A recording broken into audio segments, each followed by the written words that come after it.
How's everybody doing today? This is Mickey.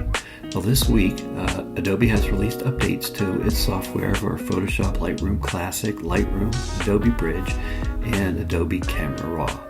And today I thought we'd just spend a little time to go through the changes that they put in place in Lightroom Classic. Now, these aren't earth-shattering changes, but there's a couple in there that are kind of helpful and make processing a little simpler and a little more complete, I would say. But to start out with, if you haven't made your put the upgrades in place, or you don't know if you did, you can go to your Creative Cloud account, and from your home page, you're just going to click on your apps, and then from apps, you're going to click on View Update. And here, if you have updates needed, it'll say Update. You can click on each one and update one at a time, or you can click up here and update all. All right. Now, when you get to Lightroom, you can go to Lightroom Classic, About Lightroom Classic, and make sure that you're on release 14.2 and Camera Raw 17.2. If you want to see some of the changes or that was put into place, just go under Help and choose What's New. And it'll show you that there's performance improvements, adaptive profiles, tethered captured improvements, catalog, backup management, and bug fixes, and camera and lens support, which meaning they've added new support for different cameras and lenses.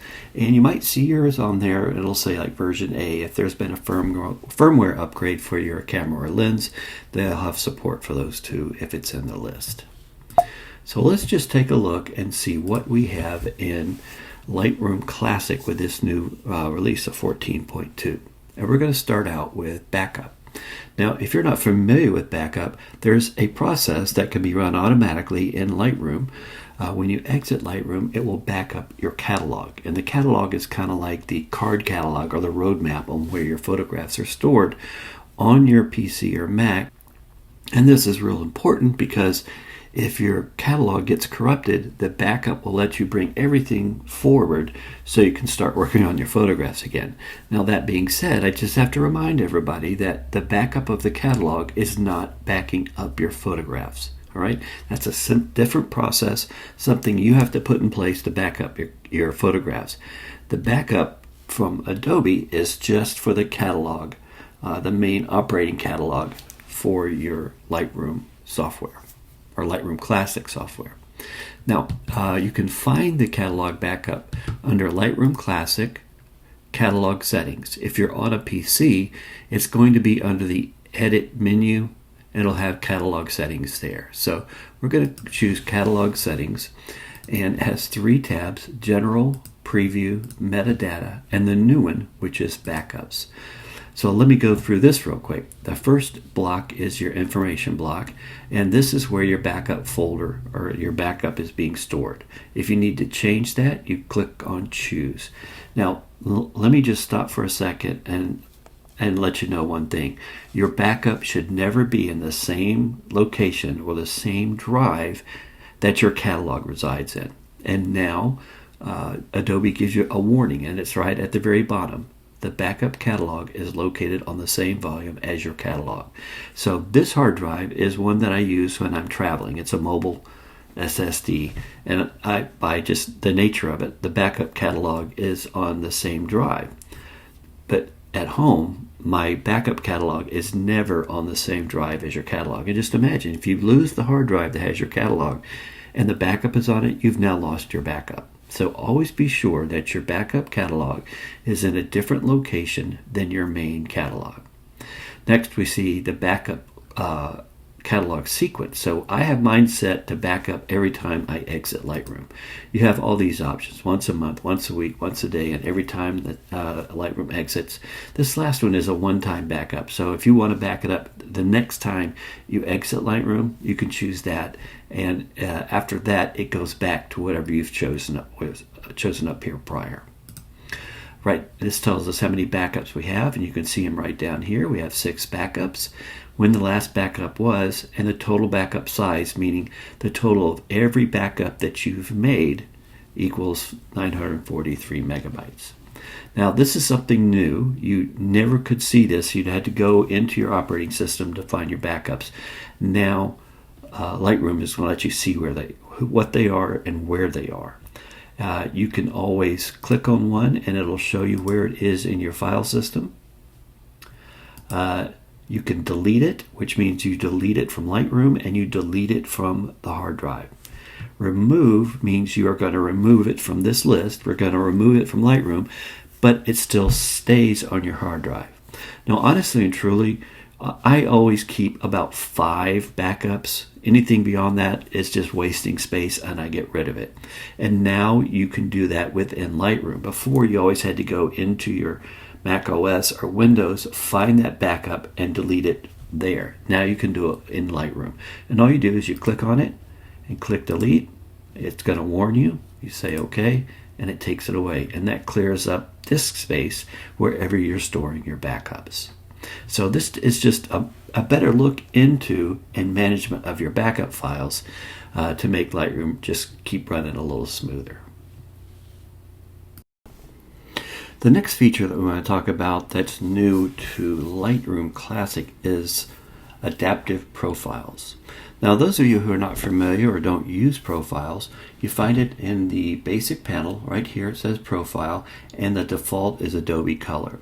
And all a profile is a starting point to process your photos. So by choosing a profile, it makes changes in exposure, contrast, and color, and gives you a point to start out processing your photographs. So it's not an endpoint. It's not something that you put in place like a preset that brings in all these different settings and color changes that a lot of people use to speed up their processing. The profile is a starting point that allows you to get going at a better point than just the raw photo. So we have right now in the current system, before you upgrade, Adobe Color, Landscape, Neutral, Portrait, Standard, and Vivid. If you have any profiles specific to your camera, this is where you find it too. Now, I like to use Adobe Landscape for processing landscape photos, and as you can see, it adds a little more contrast and makes the colors just a little bit richer. Alright, so what did they give us? They gave us this one, Adaptive Color and Adaptive Black and White. And what that means is that it's a profile that uses AI to better determine how this photograph should be manipulated to start your processing. So let's choose Adaptive Color. And immediately you can see it has hit the highlights really hard in the sky, brought some of the exposure and highlights down, and just gave a little boost in saturation. And that was based on this photograph. We can go to another photograph right here and use Adaptive Color.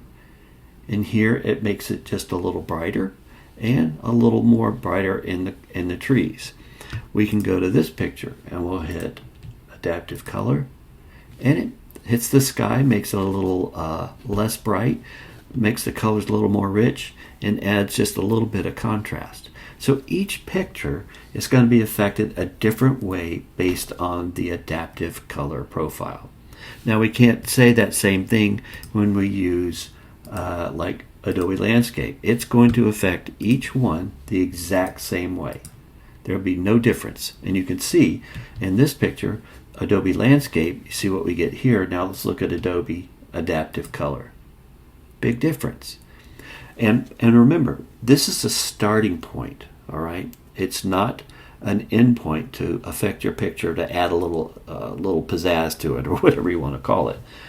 So, but what is really important, when I hear people, they say, I don't like profiles, it doesn't really do much, I'm not happy with it. But they're missing the point. And let me show you, because this is what they'll usually do. So here we're in Adobe Color, and they say, well, I could just use auto.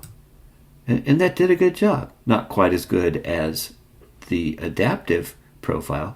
Darkened sky a little bit, gave us a little color here, and it looks like it lightened up more than the adaptive did. But what I want you to really notice is right here. When we use auto, it's like a preset. It's going to move the sliders to give you the change that you want to use. All right, so this would be your starting point with all these changes, which means now you've taken away a lot of my highlights, you've taken away a lot of my shadows. All right, so I don't have a lot to make changes with. But now let's go to Adaptive Color. All right, let's reset. We'll go to Adaptive Color. Nice changes. I love the sky. I love the colors here. Might want to brighten some of this up and this up. But like I said, this is a starting point. But more importantly, I want you to look here. Profiles do not change sliders. All right? So now I have all my highlights, all my shadows, and whites and blacks. When before, let's reset and look at color with auto. Look at this. It's just all gone. They've taken away almost all my highlights and shadows. So that's the most important thing about profiles, is that it's not moving your sliders, and it's giving you a great place to start your processing. I'm going to move this back here. Now, this is what I wanted to show you. You don't want, remember we used auto? You do not want to use auto when you use adaptive color profiles. And it's warning you. It's not going to stop you, but let's just hit continue. And it's a lot darker, right? I don't like the sky. I would much rather have just my adaptive color profile. Looks a little better.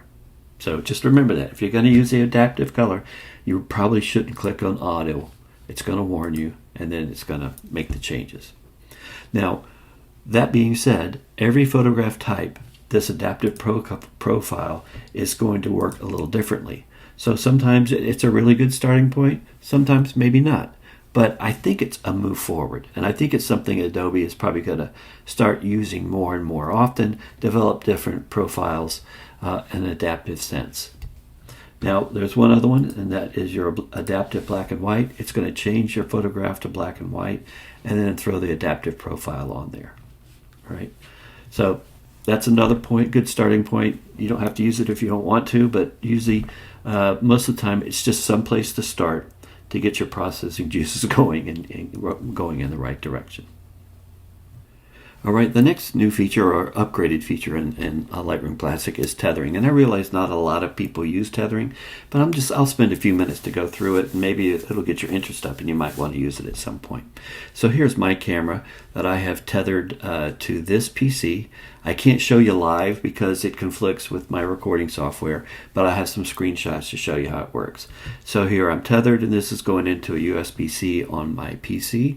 And we're going to take some pictures of this, take pictures remotely using my PC tethered to my camera of this area right here.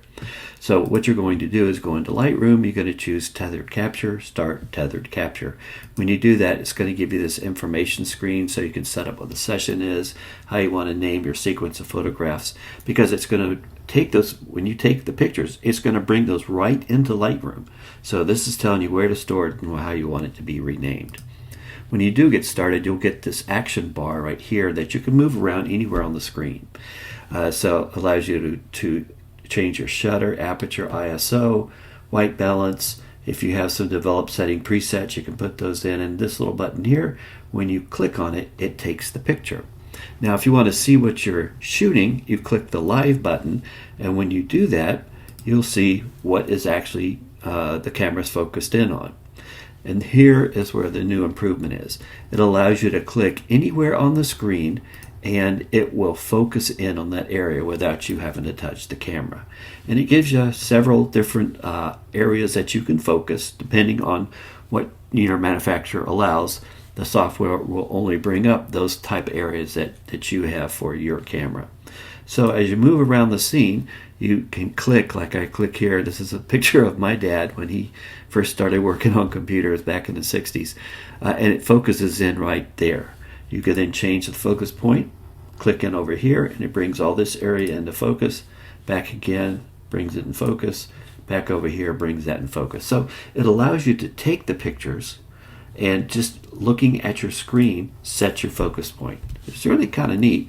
If you do studio work or you're doing product work, it's a good way to make sure your focus is in without having to run back and forth between your computer and your camera. All right, the last area that they put in place was performance. And this has to do with people who don't have a PC or a Mac that's really up to date, probably 3 or 4 years old with low amount of memory. And they were complaining that when they had a lot of masks on their photograph, that they were getting sluggish performance. Specifically, they were getting sluggish performance when they used a brush. So here we have the brush. They were reporting that when they did this, that it was lagging.